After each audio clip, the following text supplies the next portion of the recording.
Good day guys, welcome sa panibagong video ng ZK's Bike House. Located lang sa Marikina City. At may papakilala ko sa inyo, Opera Canova. Ang Opera Canova ay gawa siya ni Pinarello. At ang sukat ng frame size nito ay 54 sa top tube at 54 din sa C-tube.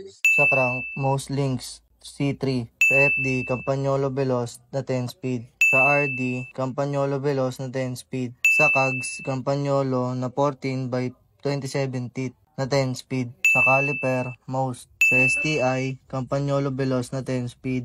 Sa drop bar, most Cylon. Sa stem, most Tiger Max. Sa seat post, most tail alucarb.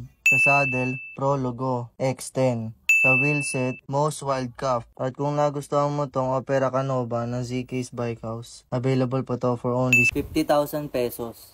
Ang payment method namin ay cash, GCash, Paymaya, bank transfer, or any bank card. Mag-message lang sa ZK's Bike House para makausap si Boss A at si Madam Wembley.